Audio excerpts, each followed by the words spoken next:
Stalin sir, വഖഫിൽ കേന്ദ്ര വഴിയെ എന്നുള്ള ഒരു ചോദ്യമാണ് ജനം TV ഉന്നയിക്കുന്നത്. ഈ വഖഫ് ഭേദഗതി നിയമം പാർലമെന്റ് പാസ്സാക്കുമ്പോൾ അതിവിടുത്തെ സംസ്ഥാന സർക്കാരുകൾക്ക് കൂടി ബാധകമാണ് എന്നുള്ള കാര്യത്തിൽ ഒരു തർക്കവും ഉണ്ടായിരുന്നില്ല. പക്ഷേ ഇതിനെതിരെ സംസ്ഥാന നിയമസഭ ഏകകണ്ഠമായി പ്രമേയം പാസ്സാക്കുകയാണ്.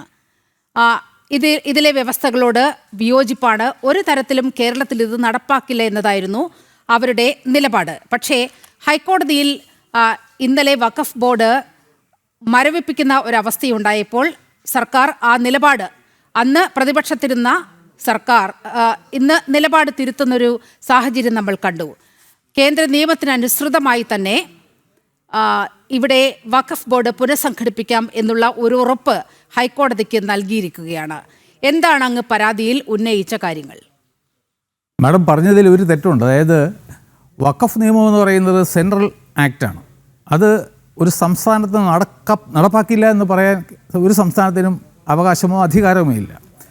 രണ്ടാമതായിട്ട് ആ പോയിന്റിലേക്ക് വരികയാണെന്നുണ്ടെങ്കിൽ, പുതിയ വഖഫ് ഭേദഗതി നിയമം വരുന്നതിന് മുമ്പ് പഴയ വഖഫ് നിയമത്തിൽ ഈ വഖഫ് ബോർഡിനെ കോൺസ്റ്റിറ്റ്യൂട്ട് ചെയ്യുന്നത് കുറച്ച് പേരെയൊക്കെ തിരഞ്ഞെടുപ്പിലിടുകയും കുറച്ച് പേരെ സർക്കാർ നോമിനേഷനിൽ കൂടിയും ആയിരുന്നു. അപ്പോൾ അതിലുള്ള MP, MLA, bar council member, മുത്തവല്ലി എന്നീ ആൾക്കാരെ തിരഞ്ഞെടുപ്പിലൂടെയായിരുന്നു ഈ വഖഫ് ബോർഡിലേക്ക് കൊണ്ടുവന്നിരുന്നത്. അപ്പോൾ എന്ത് സംഭവിക്കും എന്ന് വെച്ച് കഴിഞ്ഞാൽ, ഇപ്പോൾ MLA സെലക്ട് ചെയ്യുന്നത് മുസ്ലിം MLA ഒരു ഇലക്ടറൽ കോളേജ് ആയിരിക്കും. അതുപോലെ തന്നെ MP ബാർ കൗൺസിൽ മെമ്പർമാരുടെയും മുത്തവല്ലിമാരുടെയും ഒക്കെ തന്നെ തിരഞ്ഞെടുപ്പ് അങ്ങനെയായിരുന്നു. അപ്പോൾ എന്ത് സംഭവിച്ചിരുന്നു എന്ന് വെച്ച് കഴിഞ്ഞാൽ, കാലാകാലങ്ങളിലായിട്ട് സുന്നി വിഭാഗത്തിൽപ്പെട്ട സാമ്പത്തികവും സ്വാധീനവും ഒക്കെ ഉണ്ടായിരുന്ന ആൾക്കാർ മാത്രമായിരുന്നു ഈ വഖഫ് ബോർഡിൽ നിയമിതർ ആയിരുന്നത്. അപ്പോൾ അതിനൊരു മാറ്റം കൊണ്ടുവരാൻ വേണ്ടിയിട്ടാണ് ഈ പുതിയ വഖഫ് ഭേദഗതി നിയമത്തിൽ ഈ തിരഞ്ഞെടുപ്പ് പ്രക്രിയ അപ്പാടെ മാറ്റുകയും ആകെയുള്ള 11 മെമ്പർമാരെ സർക്കാരിന് നോമിനേറ്റ് ചെയ്യാം എന്നുള്ള ഒരു വ്യവസ്ഥ കൊണ്ടുവന്നത്. അപ്പോൾ എല്ലാ മുസ്ലിം വിഭാഗങ്ങൾക്കും പ്രാതിനിധ്യം നൽകിക്കൊണ്ട് നോമിനേഷൻ നടത്താൻ കഴിയും, തിരഞ്ഞെടുപ്പ് കാണത്തില്ല. അപ്പോൾ പുതിയ വഖഫ് ഭേദഗതി നിയമപ്രകാരം ആകെ ഉള്ള ഒരു വഖഫ് ബോർഡിലെ അംഗങ്ങളുടെ എണ്ണം 11 ആയിരിക്കും. അപ്പോൾ ആദ്യമായിട്ട് വരുന്നത് ഇതിൻ്റെ ചെയർമാനാണ്. രണ്ടാമതായിട്ട് MP, MLA, 1 ലക്ഷം രൂപയിൽ കൂടുതൽ വരുമാനമുള്ള വഖഫുകളിലെ ഒരു മുത്തവല്ലി, അതുപോലെ തന്നെ ഒരു മുസ്ലിം മത പണ്ഡിതൻ, അതുപോലെ പഞ്ചായത്തിലും ജില്ലാ പഞ്ചായത്തിലും ഒക്കെ തിരഞ്ഞെടുക്കപ്പെട്ട 2 വ്യക്തികൾ, അതുപോലെ തന്നെ 2 ഈ പ്രൊഫഷണൽസ്, അതായത് business management, revenue, finance, development, social activities എന്നിവയിലെയൊക്കെ പ്രാവീണ്യം തെളിയിച്ച 2 പേർ.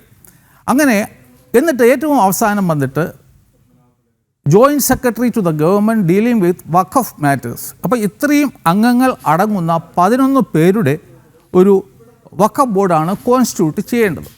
അപ്പോൾ അതിൽ പ്രൊവൈസോയിൽ വളരെ എടുത്തു പറയുന്നുണ്ട്, as far as possible Sunni, Shia, Aghakhani, Bohra, other backward Muslim communities, ഈ എല്ലാ വിഭാഗത്തിൽപ്പെട്ട ആൾക്കാർക്കും ഇതിൽ പ്രാതിനിധ്യം നൽകണം. അപ്പോൾ ഈ ഭരണത്തിൽ നിന്നും പുറത്തു പോകുന്നതിന് മുമ്പായിട്ട് 2026 ഫെബ്രുവരി മാസം 4-ാം തീയതി പിണറായി വിജയൻ സർക്കാർ ഒരു പുതിയ വഖഫ് ബോർഡിനെ കോൺസ്റ്റിറ്റ്യൂട്ട് ചെയ്തു. അതിൽ 11 സാങ്ഷൻഡ് സ്ട്രെങ്ത് ഉണ്ടായിരുന്നതിൽ 9 പേരെ മാത്രം നിയമിച്ചു, 2 വേക്കൻസി ഒഴിച്ചിട്ടു.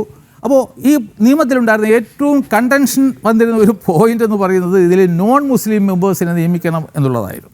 മിനിമം 2 പേരും, മാക്സിമം 3 പേരും. അപ്പോൾ ഈ 2 വേക്കൻസി ഒഴിച്ചിട്ടു. അപ്പോൾ കാണുന്നവർക്ക് തോന്നും ഇത് ഭാവിയിൽ നോൺ മുസ്ലിം മെമ്പേഴ്സിനെ നിയമിക്കാൻ വേണ്ടിയിട്ടാണ് എന്ന്. എന്നാൽ അതിലും പിണറായി വിജയൻ സർക്കാരിന് തെറ്റുപറ്റുകയാണ് ഉണ്ടായത്. അതായത് ഏതെങ്കിലും 2 വേക്കൻസിയിൽ നോൺ മുസ്ലിം മെമ്പേഴ്സിനെ നോമിനേറ്റ് ചെയ്യാൻ കഴിയില്ല. അതായത് എക്സ് ഒഫിഷ്യോ മെമ്പേഴ്സ് കഴിഞ്ഞിട്ടുള്ള മെമ്പർമാരിൽ മിനിമം 2 പേർ ഉണ്ടായിരിക്കണം എന്നുള്ളതാണ്. അപ്പോൾ പിണറായി വിജയൻ സർക്കാർ ഒഴിച്ചിട്ട 2 വേക്കൻസി എന്ന് പറയുന്നത് ഒന്ന് ബാർ കൗൺസിൽ മെമ്പറുടേതായിരുന്നു, അത് വന്നിട്ട് എക്സ് ഒഫിഷ്യോ പോസ്റ്റാണ്. രണ്ടാമത്തേത് ഞാൻ നേരത്തെ പറഞ്ഞതുപോലെയുള്ള ഒരു പ്രൊഫഷണലിന്.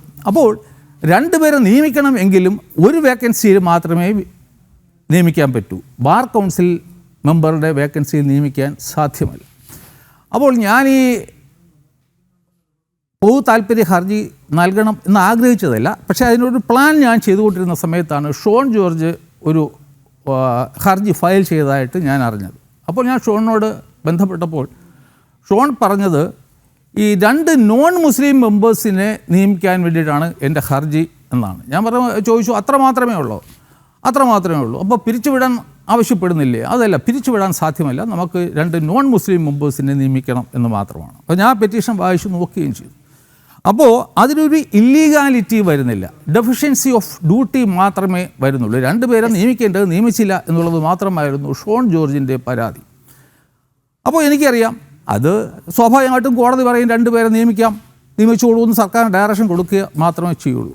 അതിനുശേഷമാണ് ആക്സ് എന്ന് പറയുന്ന ക്രിസ്ത്യൻ സംഘടന മറ്റൊരു ഹർജി ഫയൽ ചെയ്തു. അതിലും അവരുടെ ആവശ്യം 2 നോൺ മുസ്ലിം മെമ്പേഴ്സിനെ നിയമിക്കണമായിരുന്നു, പക്ഷേ നിയമിച്ചിട്ടില്ല, അതുകൊണ്ട് ആ നിയമനം നടത്തണം എന്നായിരുന്നു ഷോൺ ജോർജ് കൊടുത്ത അതേ ഒരു ഹർജി തന്നെയായിരുന്നു ഈ ആക്സും കൊടുത്തത്. അപ്പോൾ എനിക്കറിയാം അവരുടെ ഹർജിയിൽ കൂടിയും ഈ വഖഫ് ബോർഡിനെ പിരിച്ചുവിടില്ല. മൂന്നാമതായിട്ട് ഒരു ഹുസൈനാണ് കൊടുത്തത്. അദ്ദേഹം ഒരു മുസ്ലിമാണ്. അദ്ദേഹം ത്വൽവർ ഷിയ വിഭാഗത്തിൽപ്പെട്ട ഒരു മുസ്ലിമാണ്. അദ്ദേഹം പറയുന്നത് ഈ പുതിയ വഖഫ് ഭേദഗതി നിയമപ്രകാരം എല്ലാ മുസ്ലിം ഉപമത വിഭാഗങ്ങൾക്കും പ്രാതിനിധ്യം കൊടുക്കണം. അങ്ങനെ കൊടുത്തിട്ടില്ല, അതുകൊണ്ട് അവർക്കുള്ള പ്രാതിനിധ്യം ഈ വഖഫ് ബോർഡിൽ ഉറപ്പാക്കണം എന്നുള്ളത് മാത്രമായിരുന്നു അദ്ദേഹത്തിൻ്റെയും ആവശ്യം. അപ്പോൾ ഈ ആവശ്യങ്ങളുടെ അടിസ്ഥാനത്തിൽ ഇല്ലീഗാലിറ്റി ഇല്ലാത്തതുകൊണ്ട്, കാരണം ഒരു ആക്ഷൻ നടത്തിയാലേ അത് ഇല്ലീഗലാവും. ഇപ്പോൾ ഇവിടെ അപ്പോയിൻറ്റ് ചെയ്തില്ല എന്നുള്ളത് മാത്രമാണ്, അത് ഡെഫിഷ്യൻസി ഓഫ് ഡ്യൂട്ടി മാത്രമാണ്. അതുകൊണ്ട് തന്നെ ഈ വഖഫ് ബോർഡിനെ യാതൊരു കാരണവശാലും പിരിച്ചുവിടില്ല എന്നെനിക്ക് ബോധ്യമുള്ളത് കൊണ്ടാണ് ഈ വഖഫ് ബോർഡിനെ പിരിച്ചുവിടണം എന്നാവശ്യപ്പെട്ടുകൊണ്ട് ഞാൻ ഒരു ഹർജി ഫയൽ ചെയ്തു. അതിലുള്ള ഒന്നാമത്തെ പോയിൻ്റ് എന്ന് പറയുന്നത്, പുതിയ വഖഫ് ഭേദഗതി നിയമത്തിൽ എല്ലാ മുസ്ലിം ഉപമത വിഭാഗത്തിൽപ്പെട്ട ആൾക്കാർക്കും പ്രാതിനിധ്യം കൊടുക്കണം എന്ന് പറഞ്ഞിട്ടുണ്ടായിരുന്നു. എങ്കിൽ തന്നെയും പിണറായി വിജയൻ സർക്കാർ നോമിനേറ്റ് ചെയ്ത എല്ലാ 9 പേരും സുന്നി വിഭാഗത്തിൽ മാത്രം പെട്ട ആൾക്കാരായിരുന്നു എന്നുള്ളതായിരുന്നു എൻ്റെ ഒന്നാമത്തെ പോയിൻ്റ്. രണ്ടാമത്തെ പോയിൻ്റ് എന്ന് പറയുന്നത്, ഈ 2 നോൺ മുസ്ലിം മെമ്പേഴ്സിനെ ഇതിൽ നോമിനേറ്റ് ചെയ്യണം എന്ന് പറഞ്ഞിരുന്നു, അതുണ്ടായിട്ടില്ല. മൂന്നാമതായിട്ട് ഈ ഒരു MLA നോമിനേറ്റ് ചെയ്യണം. അതെന്തിനാണെന്ന് വെച്ച് കഴിഞ്ഞാൽ MLAക്ക് ഒരു കസേര കൊടുക്കാൻ വേണ്ടിയിട്ടല്ല, മറിച്ച് അസംബ്ലിക്ക് ഒരു റെപ്രസെൻറ്റേഷൻ കൊടുക്കാൻ വേണ്ടിയിട്ടാണ് ഈ MLA നോമിനേറ്റ് ചെയ്യുന്നത്. അപ്പോൾ എന്ത് പറ്റിയെന്ന് വെച്ച് കഴിഞ്ഞാൽ ഫെബ്രുവരി മാസം 4-ാം തീയതി ഈ വഖഫ് ബോർഡിനെ കോൺസ്റ്റിറ്റ്യൂട്ട് ചെയ്തപ്പോൾ അന്ന് കുഞ്ഞഹമ്മദ് കുട്ടി മാസ്റ്റർ ആയിരുന്നു MLA. അദ്ദേഹത്തിനെ നോമിനേറ്റ് ചെയ്തു. അന്ന് അത് ശരിയായിരുന്നു, കാരണം വൈബികാസ് ഹി വാസ് MLA. പക്ഷേ 2 മാസം കഴിഞ്ഞ് തിരഞ്ഞെടുപ്പ് കഴിഞ്ഞപ്പോൾ അദ്ദേഹം MLA അല്ലാതായി മാറി. എന്നിട്ടും അദ്ദേഹം ഈ വഖഫ് ബോർഡിൽ തുടർന്ന് പ്രവർത്തിച്ചു വരികയായിരുന്നു. അപ്പോൾ അതായിരുന്നു എൻ്റെ മൂന്നാമത്തെ ആരോപണം. നാലാമത്തെ ആരോപണം എന്ന് പറയുന്നത്, ബാർ കൗൺസിൽ മെമ്പറെ നിയമിക്കണം, അത് നിയമിച്ചിട്ടില്ല എന്നായിരുന്നു എൻ്റെ 4ാമത്തെ point.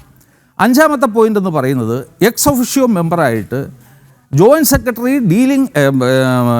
Secretary to government dealing with Waqf matters ആയിരിക്കണം എക്സ് ഒഫിഷ്യോ മെമ്പർ. എന്നാൽ പിണറായി വിജയൻ സർക്കാർ ചെയ്തത് അതിന് പകരം ലോ ഡിപ്പാർട്ട്മെൻറ്റിലെ ഒരു അഡീഷണൽ സെക്രട്ടറിയാണ് നോമിനേറ്റ് ചെയ്തത്. അതായത് she had nothing to do with Waqf matters. പകരം നിയമിക്കേണ്ടിയിരുന്നത് റവന്യൂ വകുപ്പിലെ വഖഫ് മാറ്റേഴ്സ് ഹാൻഡിൽ ചെയ്യുന്ന ജോയിൻറ്റ് സെക്രട്ടറി ആയിരിക്കണം. അപ്പോൾ ഈ 5 എണ്ണമായിരുന്നു എൻ്റെ ആരോപണം. അതുകൊണ്ട് തന്നെ ഞാൻ പറഞ്ഞു, ഇപ്പോഴത്തെ ഇതിൽ ഒരു 2 വേക്കൻസിയിൽ ആരെങ്കിലും അപ്പോയിൻറ്റ് ചെയ്തത് കൊണ്ട് ഈ ഇല്ലീഗാലിറ്റി ഇല്ലാതാകത്തില്ല. അതുകൊണ്ട് ഈ വഖഫ് ബോർഡിനെ പിരിച്ചു വിട്ടിട്ട് പുതിയ ഒരു വഖഫ് ബോർഡിനെ നിയമിക്കണം എന്നുള്ളതായിരുന്നു എൻ്റെ ഹർജിയിലെ ആവശ്യം. അപ്പോൾ ഇന്നലെ തന്നെ വാദത്തിനിടയ്ക്ക് ചീഫ് ചോദിച്ചു, ഈ അപ്പോയിൻമെൻറ്റിൽ ഒന്നും ഇല്ലീഗാലിറ്റി ഇല്ലല്ലോ, അതായത് MP-ക്കെതിരെ MP തന്നെയാണ്, MLAക്കെതിരെ MLA തന്നെയാണ്, പിന്നെ ബാർ കൗൺസിൽ മെമ്പർ ഇല്ല എന്നേ ഉള്ളൂ, അത് അപ്പോയിൻറ്റ് ചെയ്യാം, വേർ ഇസ് ദ ഇല്ലീഗാലിറ്റി എന്ന് ചോദിച്ചപ്പോഴാണ് എൻ്റെ വക്കീൽ അഡ്വക്കേറ്റ് ലക്ഷ്മി ശ്രീധർ എന്ന് പറഞ്ഞത്, ഈ ജോയിൻറ്റ് സെക്രട്ടറി ടു ഗവൺമെൻറ്റിനെ അപ്പോയിൻറ്റ് ചെയ്തിട്ടില്ല dealing with Waqf matters. Instead law ഡിപ്പാർട്ട്മെൻറ്റിലെ ഒരു അഡീഷണൽ സെക്രട്ടറി ആയിട്ട് അപ്പോയിൻറ്റ് ചെയ്തിരിക്കുന്നത്. ആ കാര്യങ്ങളിൽ ഞങ്ങൾ ചലഞ്ച് ചെയ്തിട്ടുണ്ടെന്നും പറഞ്ഞപ്പോഴാണ് ഇൻ്ററിം ഓർഡർ ഇട്ടതും. അതിൻ്റെ ഏറ്റവും അവസാനം joint secretary to the government dealing with Waqf മാറ്റേഴ്സിനെ വഖഫ് ബോർഡിലേക്ക് അടിയന്തരമായി നിയമിക്കാൻ ഹൈക്കോടതി ഉത്തരവിട്ടത്. ആ ഒരു ആവശ്യം ഞാൻ മാത്രം എൻ്റെ 4ാമത്തെ ഹർജിയിൽ മാത്രമാണ് ആവശ്യപ്പെട്ടിരുന്നത്. അതുകൊണ്ട് തന്നെ എൻ്റെ 20% ആവശ്യം ഹൈക്കോടതി ഇപ്പോൾ അംഗീകരിച്ചിരിക്കുകയാണ്. ഒരു joint secretary dealing with Waqf matters will be nominated very soon to the Waqf board. അതുമല്ല, ഇതിലൊരു ഫൈനാലിറ്റി വരുന്നത് വരെ ആ വ്യക്തിയായിരിക്കും ഈ വഖഫ് ബോർഡിൻ്റെ ഡേ ടു ഡേ പ്രവർത്തനങ്ങൾ നടത്തുക. ഹൈക്കോടതി പറഞ്ഞു യാതൊരു പോളിസി ഡിസിഷൻ എടുക്കാൻ പാടില്ല, അതുപോലെ തന്നെ വലിയ എക്സ്പെൻഡിച്ചർ വരുന്ന തീരുമാനങ്ങളൊന്നും എടുക്കാൻ പാടില്ല. അങ്ങനെ അടുത്ത ഒരു ഫൈനൽ തീരുമാനം ഹൈക്കോടതി എടുക്കുന്നത് വരെ ഈ ഒരു സെറ്റപ്പ് ആയിരിക്കും നിലനിൽക്കുക. അപ്പോൾ ഞാൻ അറിഞ്ഞു ഇതിനെതിരെ ഇവർ സുപ്രീം കോടതിയിൽ അപ്പീൽ കൊടുക്കാൻ പോകണമെന്ന് ഞാൻ അറിഞ്ഞു. അപ്പോൾ ഈ ഷോൺ ജോർജൊക്കെ ഫയൽ ചെയ്തതുപോലെ 2 നോൺ മുസ്ലിം മെമ്പറിനെ അപ്പോയിൻറ്റ് ചെയ്യണം എന്ന് പറഞ്ഞിട്ടൊരു ഹർജി മദ്രാസ് ഹൈക്കോടതിയിലും ഫയൽ ചെയ്യപ്പെടുകയുണ്ടായി. അപ്പോൾ മദ്രാസ് ഹൈക്കോടതിയും ഇതുപോലെ ഒരു സ്റ്റേ ഓർഡർ കൊടുത്തു. അവിടെ നാം ആലോചിക്കേണ്ടത് ഈ വഖഫ് ബോർഡ് ഇൻകംപ്ലീറ്റ് എന്നുള്ളതായിരുന്നു അവിടുത്തെ കാര്യം. അത് നേരെ സുപ്രീം കോടതി പറഞ്ഞു. സുപ്രീം കോടതി ചോദിച്ചു, ഇത് 2 പേരെ നോമിനേറ്റ് ചെയ്താൽ തീരുന്ന പ്രശ്നം മാത്രമേ ഉള്ളൂ, അവിടെ പിരിച്ചുവിടലിൻ്റെ ക്വസ്റ്റ്യൻ വരുന്നില്ല, പിന്നെ എന്തിനാണ് ഒരു സ്റ്റേ ഓർഡർ? അതുകൊണ്ട് സുപ്രീം കോടതി അത് സ്റ്റേ ചെയ്യുകയും തമിഴ്നാട് സർക്കാരിനോട് നിങ്ങൾ ഉദ്ദേശിക്കാൻ ഇതിലോട്ട് നോമിനേറ്റ് ചെയ്യാൻ ആഗ്രഹിക്കുന്ന 2 വ്യക്തികളുടെ പേര് ഞങ്ങൾക്ക് തരുമെന്നാണ് സുപ്രീം കോടതി പറഞ്ഞത്. അപ്പോൾ എൻ്റെ ഈ ഒരു ഹർജി ഇല്ലാതിരുന്നുവെങ്കിൽ ഈ സുപ്രീം കോടതിയിലേക്ക് പോകുമ്പോൾ അഥവാ ഹൈക്കോടതി നമുക്ക് ഒരു ഇൻ്ററിം ഓർഡർ തന്നിരുന്നു എങ്കിൽ തന്നെയും മദ്രാസ് ഹൈക്കോടതിയുടെ വിധിക്ക് പുറത്ത് സുപ്രീം കോടതി ചെയ്തതുപോലെ ഈ ഇൻ്ററിം ഓർഡറും സ്റ്റേ ചെയ്യപ്പെടുമായിരുന്നു. പക്ഷേ ഞാൻ ഉയർത്തിയിരിക്കുന്ന എൻ്റെ പെറ്റീഷനിലാണ് ഇല്ലീഗാലിറ്റി വന്നിരിക്കുന്നത്. അതിന് തീർച്ചയായിട്ടും വഖഫ് ബോർഡിന് ഒരു മറുപടി സുപ്രീം കോടതിയിൽ പറയാൻ കാണില്ല എന്ന് എനിക്ക് പരിപൂർണമായ വിശ്വാസമാണ്. ഓക്കെ, ആ കേസിൻ്റെ നിയമവഴിയെക്കുറിച്ചാണ് സ്റ്റാലിൻ ദേവൻ സംസാരിച്ചത്.